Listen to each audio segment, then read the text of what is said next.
پھر بعد میں ویسے کے ویسے بن جاتے ہیں۔ تو یہ کیا ہے میرے عزیز دوستو؟ قبر کا عذاب برحق ہے۔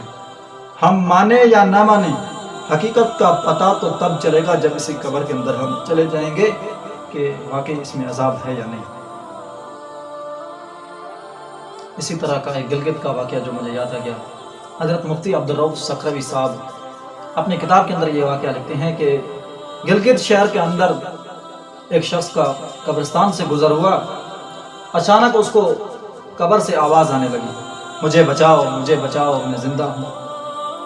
وہ شخص قبرستان کے اندر داخل ہو گیا، آواز کو سنتے سنتے کان لگاتے ایک قبر پر کھڑا ہو گیا، اور اس کو پکا یقین ہو گیا کہ اسی قبر سے یہ آواز آ رہی ہے۔ اس نے تھوڑی دیر بیٹھ کر آوازیں سنی، جب اس کو تسلی ہو گئی، یقین ہو گیا، فوراً ادھر سے اٹھا اور اپنے گاؤں والوں کی طرف، گلگت والوں کی طرف آیا۔ ان کو کہا کہ لوگوں جلدی میری طرف آؤ، میں تمہیں ایک بڑا عبرت ناک بات بتانے والا ہوں۔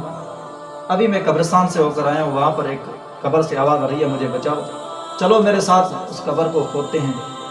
چنانچہ سارے گاؤں والے، گلگت والے اس کے پاس آ گئے، چند شخص لے کر یہ اسی قبر پر آ گیا، قبر کو کھودنا شروع کیا۔ جب قبر کو کھودا، دیکھا کہ قبر کھودنے کے بعد وہیں سے ایک عورت زندہ بیٹھی ہے، اور وہ عورت ہم سے بات کرنے لگی کہ مجھے کوئی کپڑا دو، چادر دو۔ چنانچہ ہم نے اس کو ایک چادر دی، اس نے وہ چادر اپنے جسم کے ساتھ یوں اوڑھ لی۔ اس کے بعد وہ فوراً اس قبر سے نکل کر اپنے گھر کی طرف بھاگنے لگی۔ وہ بھاگتے بھاگتے اپنے گھر کے اندر داخل ہو گئی اور کمرے کے اندر جا کر کنڈی لگا دی اندر سے۔ اب لوگ بھی سارا تماشا دیکھنے کے لیے اس کے پیچھے پڑ گئے۔ لوگ بھاگتے بھاگتے اس کے دروازے پر پہنچے، اس کے اپنے عزیز و اقارب نے، رشتہ داروں نے کہا کہ دروازہ کھولو، ہمیں کچھ تو بتاؤ، تم قبر سے کیسے واپس زندہ نکل آئی اور تمہارے ساتھ وہاں پر کیا معاملہ پیش آیا، کچھ تو ہمیں حقیقت پتہ چل جائے۔ اس نے کہا کہ تم سب لوگ مجھے دیکھنا گوارا نہیں کر سکتے، اگر دیکھو گے تو برداشت نہیں کر سکو گے، میرا ایسا حال بنا ہوا ہے کہ میں تمہارے سامنے نہیں آنا چاہتی، اس لیے مجھے چھوڑ دو اپنے حال پر، تم سب چلے جاؤ۔ لوگوں نے بار بار اصرار کیا، منتیں کی، سماجتیں کی، ہم دیکھ سکتے ہیں تمہیں۔ جو بڑے دل والے لوگ تھے، بہادر جن کو کہتے ہیں، انہوں نے کہا کہ ہمیں اپنا چہرہ تو دکھاؤ۔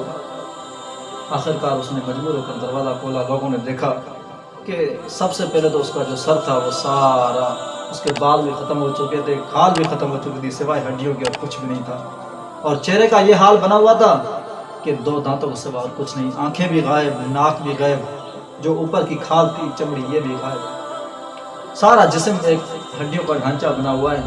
لوگوں نے پوچھا کہ بتاؤ تو صحیح، یہ تمہارا ایسا حال کیوں ہوا؟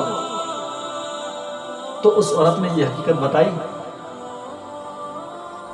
میں جب جوان ہوا کرتی تھی تو اس وقت میں اپنے بالوں کو خوشبو لگا کر اپنا دوپٹہ بھی بالوں سے نیچے اتارتی تھی، اور اپنے چہرے کے اوپر میک اپ وغیرہ لگا کر، لپسٹک ہونٹوں پر لگا کر لوگوں کے سامنے آیا کرتی تھی۔ لوگ مجھے دیکھ کر میرے حسن کے دیوانے ہو جاتے تھے، مجھے پسند کرتے تھے، اور میری بھی نیت یہ ہوتی تھی کہ لوگ مجھے پسند کریں، مجھ سے محبت کریں، عشق کریں، میرے لیے بےتاب ہو جائیں۔